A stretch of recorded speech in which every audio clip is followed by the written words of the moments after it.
Selamat pagi, siang semuanya. Hari ini kita akan fokus pada siklus lisogenik. Salah satu cara virus berkembang biak dalam siklus ini, virus bersembunyi di dalam sel inang dan tidak langsung menghancurkannya. Proses ini melibatkan integrasi materi genetik virus ke dalam sel inang, membentuk apa yang kita sebut profag. Mari kita lihat bagaimana proses ini terjadi dalam 10 fase. Sekarang, mari kita bahas setiap fase dalam siklus lisogenik ini secara berurutan.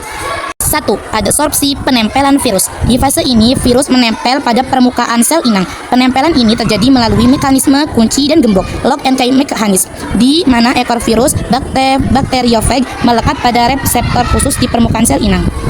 2. Fase injeksi penetrasi. Setelah menempel, virus menyuntikkan materi genetiknya, yaitu DNA atau RNA, ke dalam sel inang. Tahap ini ditandai dengan masuknya DNA virus ke sel inang dan dibantu oleh kontraksi ekor virus, kapsid, protein pembungkus. Virus tetap berada di luar sel.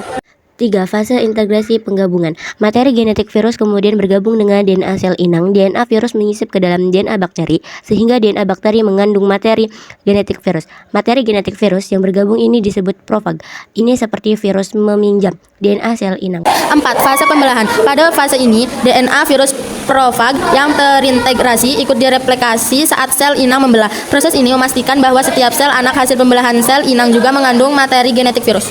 Fase pemisahan induksi. Profag dapat memisahkan dari DNA bakteri pada kondisi lingkungan tertentu. Materi genetik virus memisahkan diri dari DNA sel inang karena ada pemicu dari lingkungan. Fase ini menandai transisi menuju siklus litik jika kondisi memungkinkan. 6. Fase eklifase. Setelah pemisahan, virus memasuki fase eklifase, yaitu periode ketika virus tidak aktif dan sedang mempersiapkan diri untuk replikasi.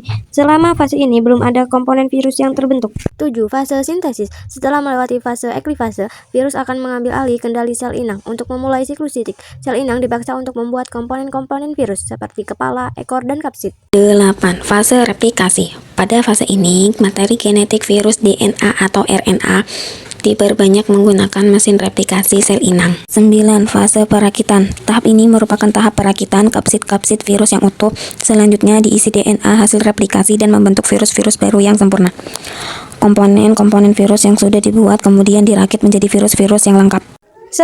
Fase lisis pelepasan. Pada tahap ini, dinding sel bakteri pecah dan virus-virus baru berhamburan keluar. Dinding sel bakteri dapat pecah karena adanya enzim lisogim. Setelah virus baru terlalu banyak, sel inang akhirnya pecah. Virus-virus baru ini kemudian keluar dan mencari sel inang baru.